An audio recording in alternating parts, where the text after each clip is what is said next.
Bienvenue sur ce webinaire concernant les conforts d'été.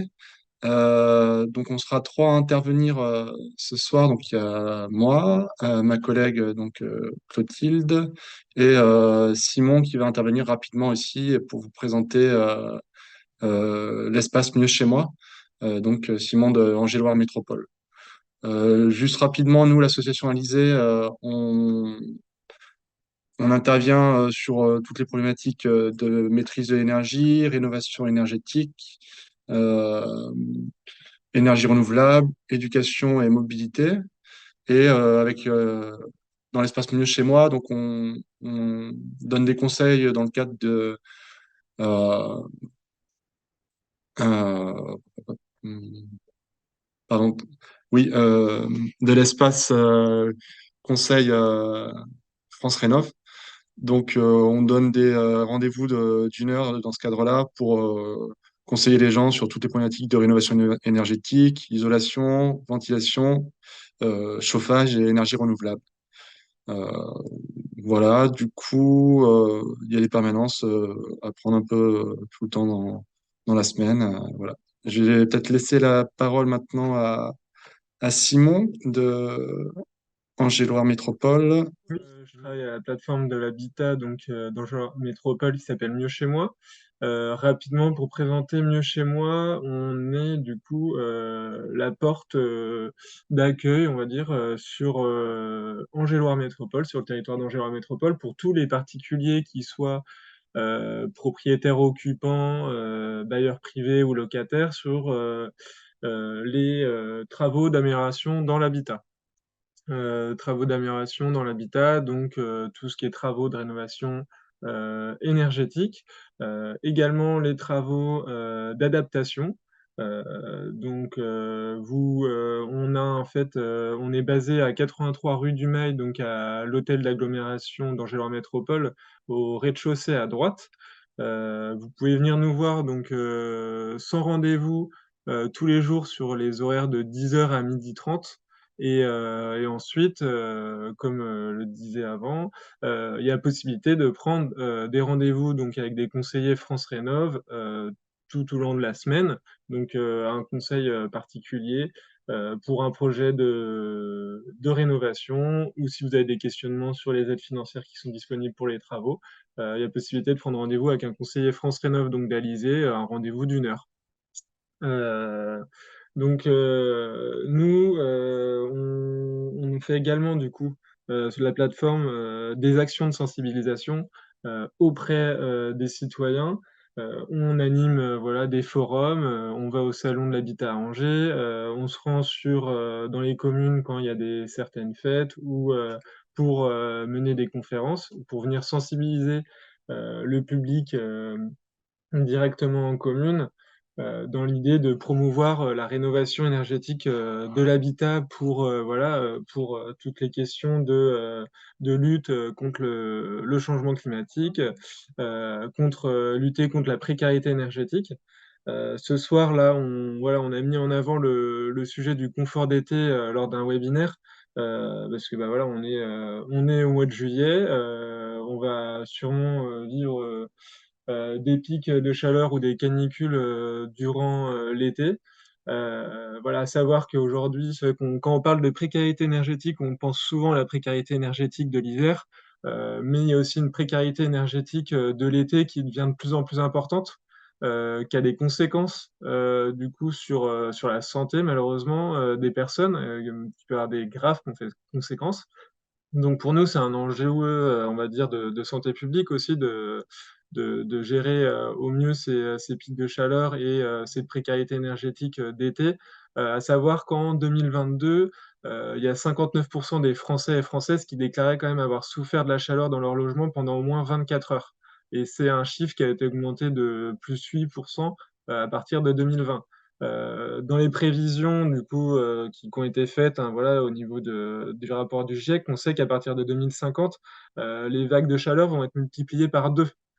Donc ça devient en fait un élément très important de pouvoir rénover son logement, améliorer son logement, tout en pensant forcément voilà, à l'hiver pour réduire les consommations de chauffage, mais voir aussi comment on peut aussi améliorer son logement et se protéger de la chaleur l'été.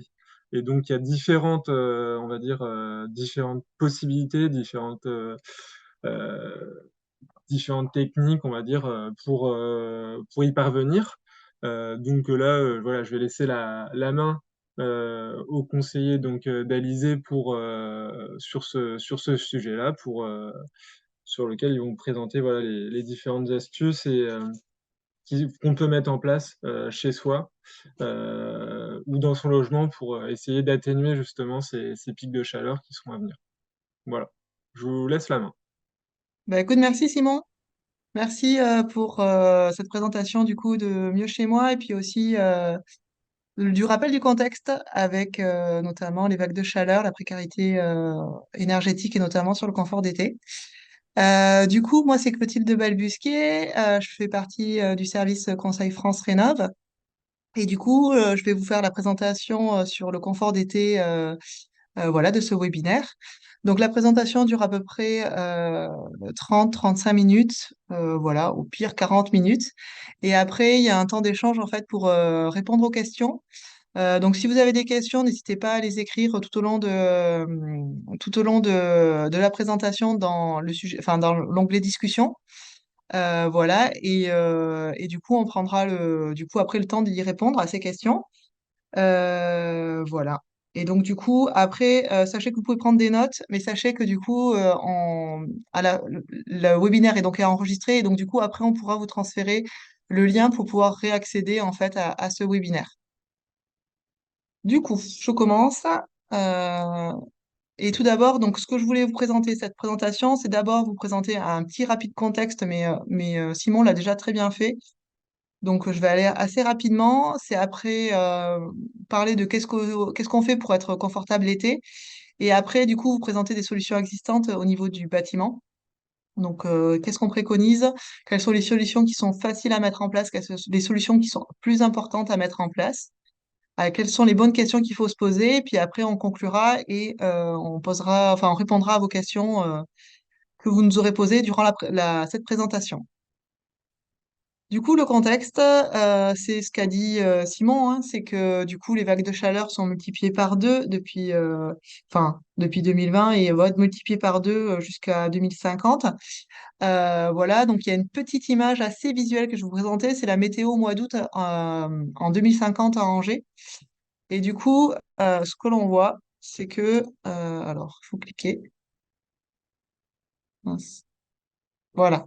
Ce que l'on voit, c'est qu'en fait, en 2014, les prévisions qui avaient été faites en fait sur la météo qui fera en 2020, on voyait quand même que la Bretagne était plutôt épargnée par les grosses vagues de chaleur, puisqu'on était au mois d'août, et donc du coup on voit quand même plutôt de la chaleur au niveau du centre, au niveau du sud de la France.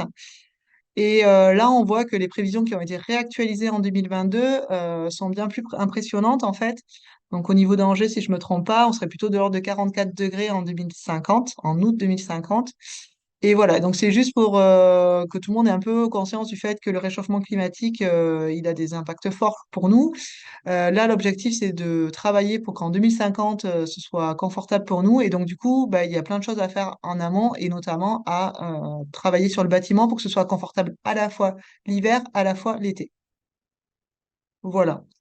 Du coup, si on vient maintenant en fait au confort d'été, là, la question c'est de savoir qu'est-ce qu'on fait l'été naturellement quand on a envie de pouvoir, pour pouvoir supporter la chaleur. Voilà, donc les solutions, c'est déjà se trouver un endroit où il fait pas si chaud que ça.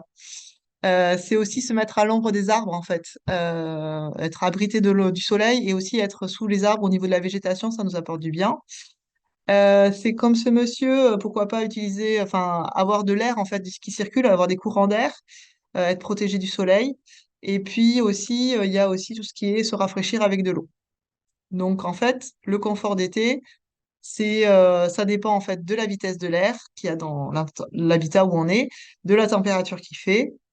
Ça dépend du rayonnement en fait, si on a une source de chaleur en fait à côté de nous. Ça va dépendre des températures des parois. on est toujours plus confortable dans une salle de bain qui est toute pleine de faïence que dans d'autres endroits, en fait, puisque la faïence va nous apporter une température fraîche. Ça va dépendre de l'activité que l'on fait, évidemment, de la tenue que l'on porte, et puis de l'âge et de son état de santé, c'est-à-dire qu'on n'est pas tous sensibles de la même façon, en fait, aux problématiques de confort d'été. Voilà, donc la première chose, en fait, pour pouvoir se protéger, enfin avoir un bon confort d'été, c'est dans un premier temps se protéger du soleil. Donc se protéger du soleil, c'est dans un premier temps fermer ses volets en journée pour ne pas avoir de soleil direct à l'intérieur de sa maison. Voilà, ça c'est vraiment important. La... Du coup, toujours dans l'idée de se protéger du soleil, il existe en fait des casquettes solaires, donc c'est ce que l'on voit sur la maison. En fait, cette casquette solaire, elle a pour but de protéger l'entrée de soleil à l'intérieur de la maison. Donc, quand on a des volets qui sont par exemple opaques, ben en fait, si on ferme les volets, on va devoir allumer la lumière. Les casquettes là permettent en fait de pouvoir éviter l'entrée de soleil directe l'été et donc du coup avoir quand même la luminosité de l'extérieur. Et par contre, l'hiver, en fait, ces casquettes ne bloquent pas l'entrée de soleil à l'intérieur de la maison. Parce que du coup, ce qui est important, c'est que on va travailler pour le confort d'été, mais c'est ne pas dégrader le confort d'hiver. Donc, c'est toujours des compromis à avoir.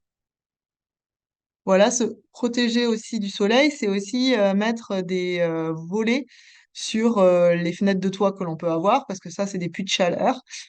Aussi au niveau des vérandas, c'est très important en fait que d'avoir quelque chose pour les protéger et c'est toujours en fait des volets qu'on va mettre à l'extérieur de la menuiserie et pas à l'intérieur parce que du coup ça n'a pas du tout le même effet.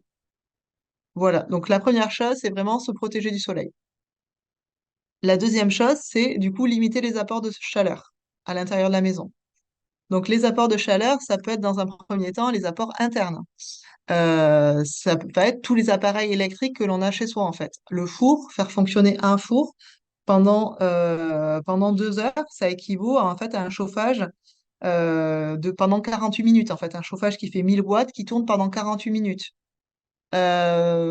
Du coup, faire chauffer pareil, faire utiliser un sèche-linge en plein été, ça équivaut aussi à un cycle de sèche-linge, ça équivaut à 2h12 de fonctionnement d'un radiateur électrique de 1000 watts. Pareil au niveau des lampes, en fait, ben, vous voyez, une lampe LED n'a pas la même surface à l'extérieur, enfin la même température de surface qu'une lampe à incandescence, et donc du coup ne va pas dégager la même chaleur. Donc la première chose, c'est aussi limiter les apports internes. Après, c'est limiter l'entrée de chaleur. Donc l'entrée de chaleur, en fait, ça va dépendre de deux notions physiques que je vais rapidement vous expliquer. La première, c'est l'inertie. L'inertie, c'est la capacité d'un matériau à emmagasiner de la chaleur pour le restituer progressivement. Donc l'inertie, en fait, c'est ce que l'on voit en fait quand on rentre dans une maison en pierre.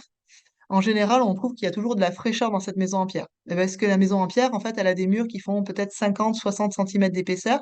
Et du coup, il y a une très forte inertie dans ces maisons. Mais c'est aussi le cas dans les maisons qui sont avec du béton banché. Là, il va y avoir de l'inertie. Voilà. Et le deuxième facteur qui est important, c'est le temps de déphasage. Le temps de déphasage, c'est le fait que le temps de déphasage, c'est le temps entre le moment où il fait chaud à l'extérieur et le moment où la chaleur rentre à l'intérieur de la maison. Donc là, ça va dépendre en fait de la propriété des matériaux à retarder l'entrée de chaleur à l'intérieur de la maison. Et évidemment, c'est en lien avec l'inertie. Plus le matériau est dense, plus et isolant, plus il va retarder l'entrée de chaleur à l'intérieur de la maison. Voilà. Donc du coup, il y a des matériaux qui constituent les murs vont avoir de l'inertie. Ce sont les pierres, c'est le béton banché. À l'inverse, en fait, une maison au bois ne va pas avoir beaucoup d'inertie. Des maisons en parpaing vont pas avoir beaucoup d'inertie parce que s'il y a beaucoup d'air en fait dans le parpaing. Mais du coup, là, il faut travailler sur l'isolation. Donc sur les matériaux d'isolation. Les matériaux d'isolation que l'on met pour le confort d'hiver dans le but de réduire le besoin de chauffage vont avoir aussi un rôle sur le confort d'été. On a par exemple la ouate de cellulose qui, lorsqu'on met 20 centimètres d'isolant en vrac, on a un temps de déphasage de 8h30, on va dire, environ. Sachant que nos recommandations, c'est de mettre 30 centimètres d'isolant. Donc, on est plutôt de l'ordre de 10 heures de temps de déphasage.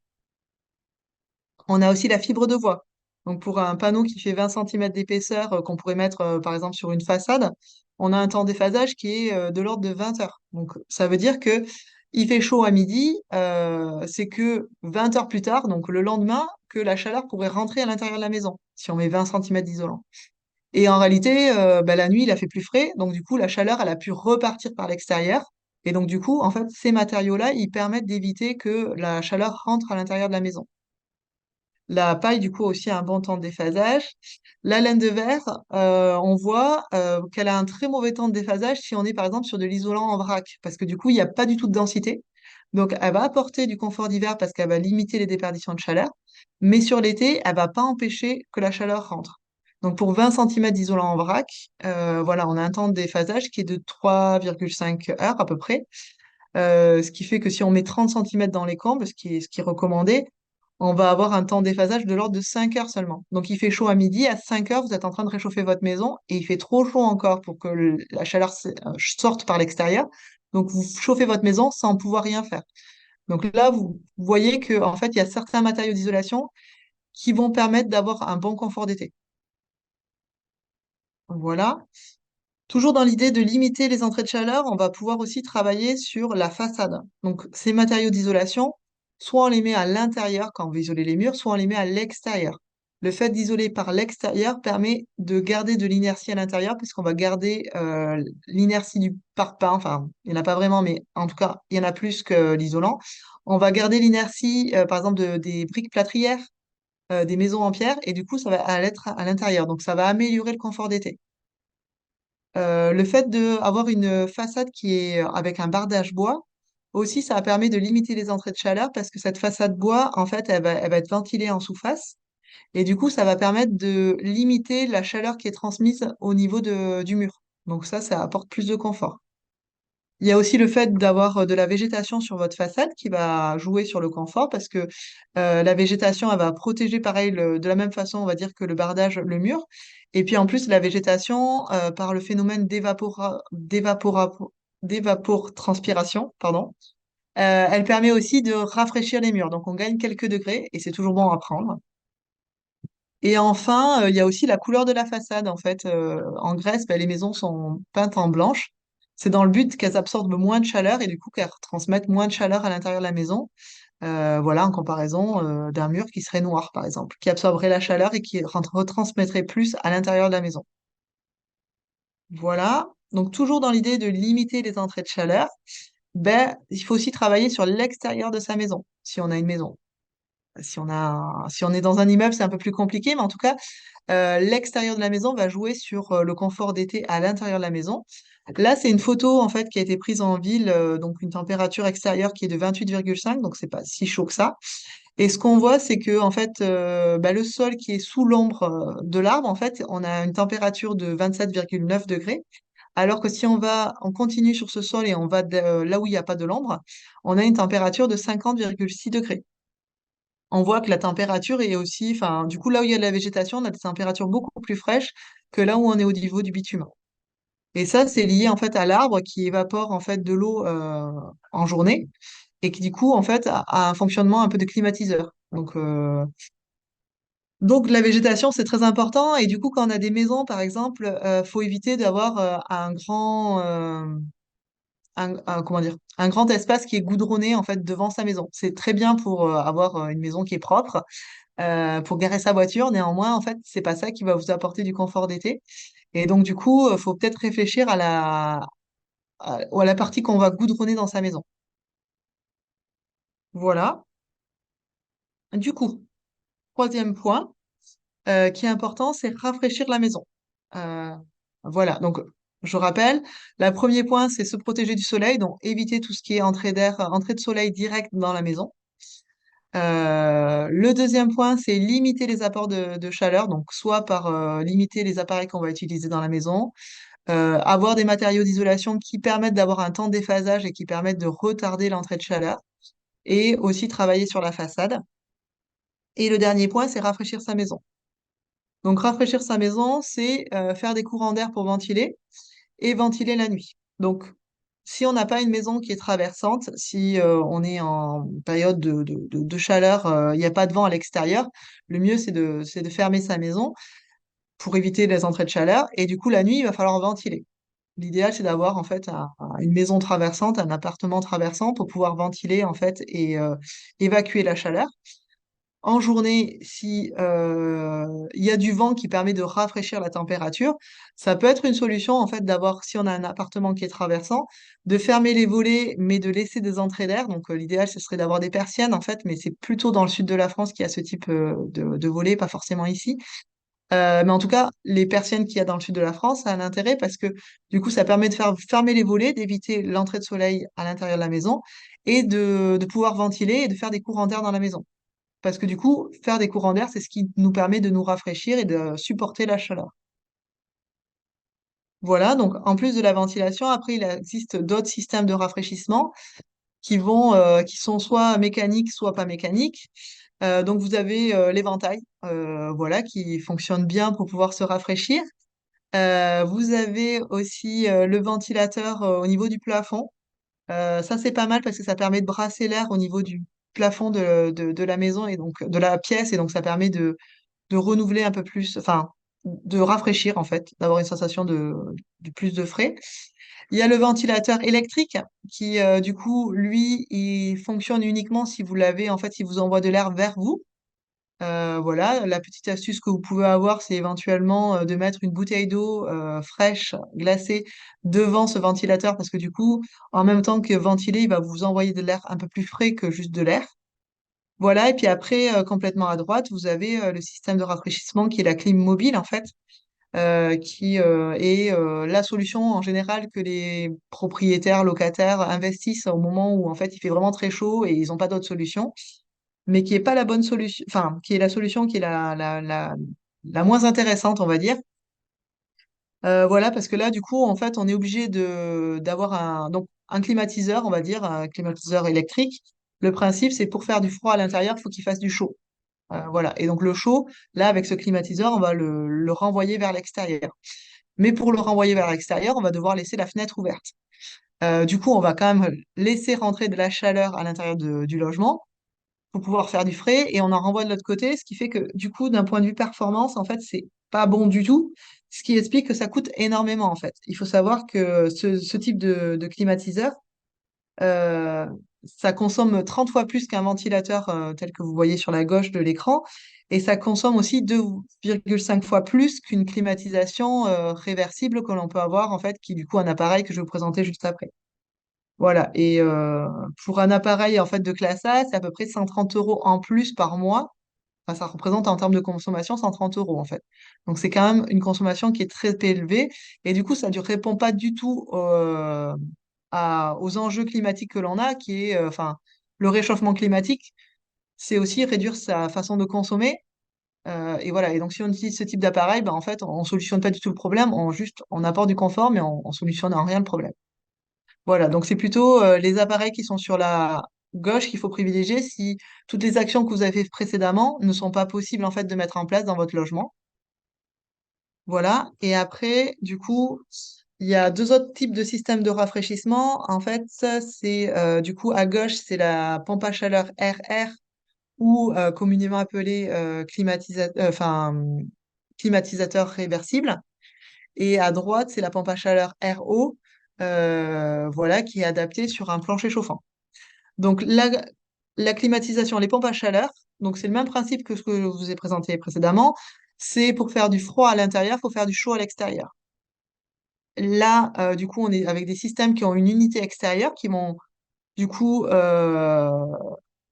vont renvoyer en fait après du froid à l'intérieur, mais du coup, au niveau de l'unité extérieure, on va renvoyer du chaud.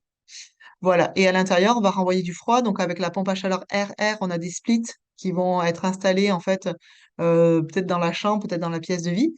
Voilà. Au niveau de la pompe à chaleur RO, donc c'est le schéma qui est sur la droite. Ça va fonctionner avec un plancher chauffant, c'est-à-dire que le plancher chauffant, il va y avoir un liquide qui va circuler à l'intérieur, qui va permettre de rafraîchir de quelques degrés, en fait, la pièce qui est avec le plancher chauffant. Et ça va vous apporter du bien-être parce que quand on est sur un plancher chauffant, en fait, en fait, le froid va arriver au niveau des pieds, donc ça va être beaucoup plus de confort. Voilà, donc ça, c'est des solutions que l'on préconise plutôt quand on a essayé de faire les choses avant et qu'on n'a pas eu les possibilités de le faire. L'idéal, c'est quand même, dans un premier temps, c'est ce qu'on vous a présenté, c'est d'isoler pour avoir un temps de déphasage et qui soit lent et donc éviter de la surchauffe. Voilà. Après, du coup, il y a aussi le puits canadien et le puits provençal. Donc là, c'est le principe, c'est de capter de l'air en fait qui va être rafraîchi sous terre et après qui rentre dans la maison et qui du coup permet de rafraîchir la maison. Voilà. Et du coup, pour finir sur ce point-là, ce qui est important pour rafraîchir la maison, c'est d'abord, la ventilation nocturne. Donc ça, c'est la première chose, c'est-à-dire qu'en fait, on s'est protégé du soleil. On a limité ses apports de chaleur à l'intérieur de la maison. Dans tous les cas, il faut ventiler le soir. Ça, c'est important pour éviter que de la chaleur vienne quand même à s'accumuler dans la maison. Il faut ventiler à l'intérieur de la maison. Euh, voilà. Après, du coup, pour rafraîchir sa maison, il faut préférer plutôt un ventilateur qu'un climatiseur pour des raisons écologiques et économiques. Il faut toujours maximum 6 degrés d'écart entre l'intérieur et l'extérieur, parce qu'en fait, plus l'écart de température est important entre l'intérieur et l'extérieur, plus il sera difficile en fait de supporter la chaleur. Notre corps, il est capable de supporter en fait des chaleurs, voilà. Il lui faut 3 jours entre le moment où en fait la température change et le moment où en fait le corps est capable de s'adapter. Si on est toujours dans des locaux qui sont climatisés avec un gros écart de température entre l'intérieur et l'extérieur, notre corps sera pas capable de s'adapter. Et du coup, en fait, du coup, on sera toujours avec un besoin de mettre beaucoup trop de climatisation. Et voilà. Après, ce qui est important aussi, c'est de faire appel à un professionnel pour l'entretien. Je parle notamment des climatisations.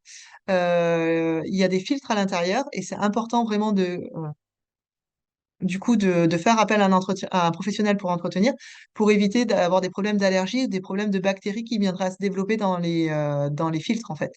Donc là, je parle principalement des climatiseurs RR ou des climatiseurs mobiles. Voilà. Et après, si vous voulez comparer en fait les différents types d'appareils que vous pourriez éventuellement acheter, il existe un site internet qui s'appelle Top 10. Et du coup, alors, ça permet de comparer différents systèmes. Donc là, par exemple, c'est 3 systèmes de ventilateurs.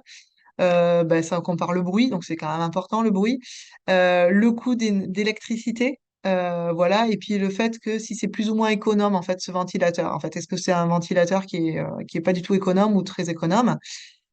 Voilà. Et donc ça, c'est vraiment important de prendre le temps quand même de réfléchir à tout ça parce que ça peut arriver qu'on soit en période de grosse canicule et que du coup, même si on s'est dit que non, on n'achèterait jamais de climatiseur, en fait, ça devient invivable et on décide d'acheter un climatiseur. C'est quand même important du coup de comparer, de regarder parce qu'il y a quand même pas tous les mêmes types, enfin les appareils sont pas tous équivalents et ça permet aussi de voir en fait ce que ça va coûter en termes de facture énergétique à la fin du mois. Voilà. Du coup, j'en viens à la conclusion. Voilà, la conclusion, c'est ce schéma qui pour moi résume très bien quel est le message en fait pour apporter du confort d'été. Se protéger du soleil, minimiser les entrées de chaleur, donc c'est isoler et dissiper. Voilà. Et du coup, avant de se décider à peut-être à enclencher des actions chez vous, ce que je vous conseille, moi, c'est de vous rendre sur une permanence mieux chez moi pour pouvoir prendre du recul. Parce que là, du coup, on n'a parlé que confort d'été. Je vous ai présenté les 3 axes principaux pour voilà, avoir plus de confort l'été. Mais l'idée, c'est vraiment de regarder ce que vous avez, comment elle est votre maison, quelles sont du coup les solutions qu'il faudra apporter et penser au confort d'hiver. Parce que là, enfin, on parle confort d'été, mais il faut penser au confort d'hiver. Et pareil, quand on est en hiver, on passe au confort d'hiver et il faut penser au confort d'été. Et du coup, c'est notre rôle, lors de ces permanences, de regarder la globalité de votre maison, de regarder ce qui est adapté. Alors, je parle de votre maison, mais ça pourrait être aussi un logement, un appartement.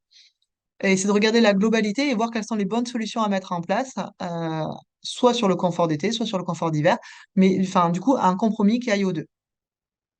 Voilà.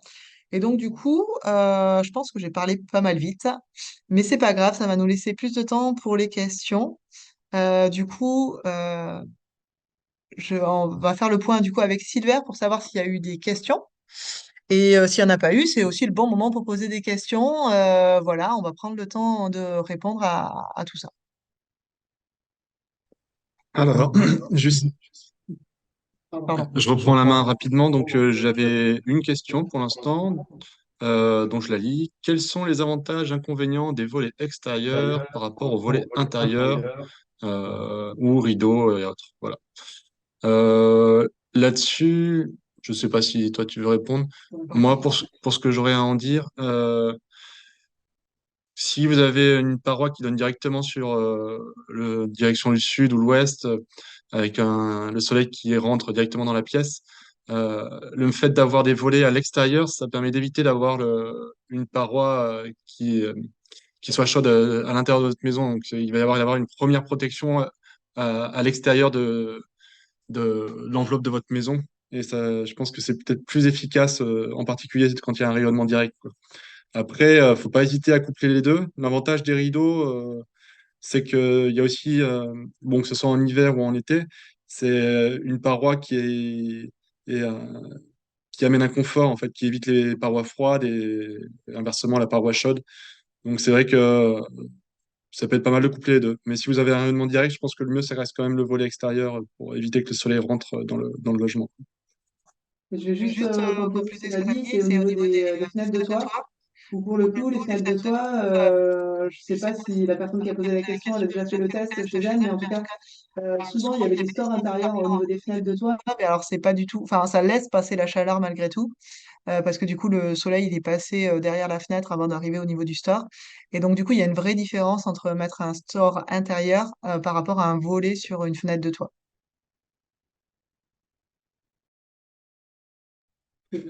Si vous avez d'autres questions, n'hésitez pas sinon à lever la main. Normalement, je peux vous donner la parole. Donc, vous avez le petit, la petite main en bas, ou alors vous pouvez l'écrire dans le chat et on peut y répondre en direct après.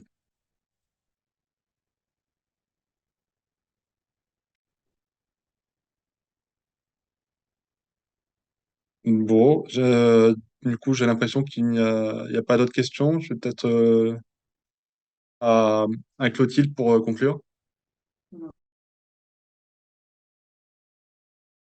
Alors, hop, alors attendez. Voilà. Donc là, c'était le dernier slide. C'était du coup pour vous présenter vraiment l'adresse où on vous reçoit, donc au niveau de Angers-Loire Métropole, donc 83 rue du Mail à Angers. Voilà, donc c'est au niveau de l'hôtel, de communauté, et c'est vraiment au rez-de-chaussée, c'est vraiment sur la droite, c'est très visible. Donc vous avez une adresse mail, un numéro de téléphone, surtout pour contacter. Voilà, donc des rendez-vous sans rendez-vous de 10h à 12h30 le lundi au vendredi, avec rendez-vous de 14h, enfin d'autres jours dans la semaine. Voilà, donc le plus simple pour prendre rendez-vous, c'est de nous contacter au niveau du téléphone. Et voilà, et donc du coup, en fait, si on revient en arrière, enfin voilà, pour moi, c'est ça qui est vraiment très important. Euh, Évidemment, dans les solutions que je vous ai présentées, alors je les ai balayées rapidement, mais du coup, toutes ne peuvent pas s'appliquer en fait à chaque logement, hein. Il y a évidemment des cas qui sont plus difficiles, peut-être sur des logements qui sont en copropriété, où on peut pas travailler peut-être sur la partie extérieure parce qu'on donne directement sur la rue, ou isoler, en fait, bah, ça suppose de faire l'isolation par l'extérieur, donc ça demande de coup de discuter avec les autres copropriétaires ou avec son propriétaire et de discuter avec le syndic. Voilà, donc chaque maison, chaque logement est différent. Mais en tout cas, il y a plusieurs solutions qui permettent d'éviter d'utiliser la climatisation, qui est quand même l'objectif en fait par rapport au réchauffement climatique, c'est de vraiment limiter nos dépenses énergétiques. Et du coup, voilà, ma recommandation, c'est vraiment d'abord de prendre du recul sur votre logement pour essayer de mieux comprendre comment il est, et puis du coup, nous contacter et pour qu'on puisse vous donner des vrais conseils et pour que ces conseils-là, ils soient aussi en pensant au confort d'hiver. Voilà. Et donc du coup, si petite, je sais pas, il n'y a pas eu de question là-dessus, mais en fait, au niveau du confort d'hiver, on a beaucoup en tête qu'il va y avoir des aides financières. Il faut savoir que si on isole dans le but de réduire son besoin de chauffage ou d'améliorer son confort d'été, dans tous les cas, il y aura des aides financières. Ça va dépendre après de vos revenus. Voilà. Mais en tout cas, il peut y avoir des choses qui peuvent exister au niveau des aides financières, en tout cas au niveau de l'isolation, pas forcément au niveau de la ventilation. Mais voilà. Donc, c'est toujours bien de se renseigner pour savoir ce qui est possible de faire. Et voilà. Et puis après, du coup, on peut, voilà, il y a quelqu'un qui veut poser des questions, on est encore là pendant quelques minutes, en fait. Voilà. Et sinon, on vous mettra le lien. En fait, on a récupéré vos adresses mail, en fait, donc on pourra vous envoyer, en fait, par mail le lien pour pouvoir après à nouveau accéder à ce webinaire.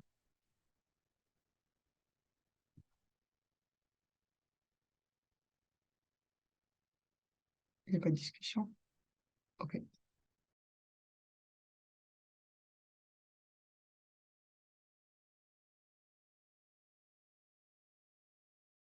Oui, vous m'entendez? C'est Simon?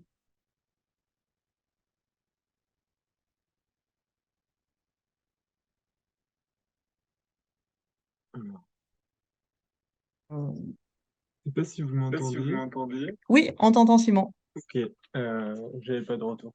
Oui, bah merci du coup pour votre présentation. Et je pense que oui, comme l'a rappelé Clotilde, c'est vraiment là, c'est vrai que c'est une première. Le webinaire permet d'avoir une première approche et des solutions qu'on peut mettre en œuvre sur son logement, mais que, exactement comme le disait Clotilde, il y a les cas après individuels vont faire qu'on va pas pouvoir appliquer les mêmes solutions suivant le logement, si c'est de la construction des années 70 ou si c'est du logement ancien, qui aura pas forcément du coup les mêmes problématiques, parce que parfois ils ont l'avantage d'avoir des murs voilà, avec déjà une inertie importante. Donc eux, ils vont plutôt avoir tendance à essayer de se protéger du coup du froid pour l'hiver et pas trop du coup isoler de façon différente en fait que du coup plutôt par l'extérieur, alors qu'il y en a certains qui vont isoler plutôt par l'intérieur. Et après, il y a les problématiques aussi de toiture où c'est vrai qu'on se retrouve souvent avec des surchauffes pour toutes les personnes qui ont des logements aménagés. Au niveau des rampants, où là, comme ils l'ont bien dit, en fait, l'important va être au niveau du choix de l'isolant et qu'on va mettre en place et au niveau de la masse volumique en fait, de cet isolant pour essayer de capter au mieux la chaleur. Donc ça, après, c'est des cas vraiment particuliers, donc c'est vrai que c'est intéressant si vous avez un projet voilà, d'amélioration sur votre maison, de venir en rendez-vous à la plateforme Mieux chez moi. Ou alors même si c'est un projet de rénovation, on va dire, de copropriété, faut savoir qu'à Angers-Loire Métropole, on a un chargé de mission copropriété qui s'appelle Alexandre Sitz, du coup, qui accompagne justement les copropriétés dans leurs projets de rénovation énergétique. Donc, faut pas hésiter aussi à venir si vous êtes copropriétaire. Ou alors, même si voilà, vous êtes propriétaire bailleur et que vous avez un logement, même chose, il y a des dispositifs aussi d'accompagnement et d'aide financière qui sont des fois mobilisables. Donc, dans ce cas-là, faut pas hésiter à appeler Mieux chez moi pour avoir toutes les informations avant de se lancer dans votre projet. Et voilà, je vais vous laisser la main. Et je pense que s'il n'y a pas OK. de questions, On on va va s'arrêter clôturer, ouais. là-dessus. Et, Ouais. et puis bon, voilà, vous pourrez retrouver la présentation ensuite, il n'y a pas de problème. OK, bah écoutez, merci de nous avoir écoutés. J'espère que du coup vous aurez eu des informations. En tout cas, le webinaire, il sera disponible du coup pour d'autres personnes pour le visionner. Et voilà, et donc il nous reste à vous souhaiter une bonne soirée.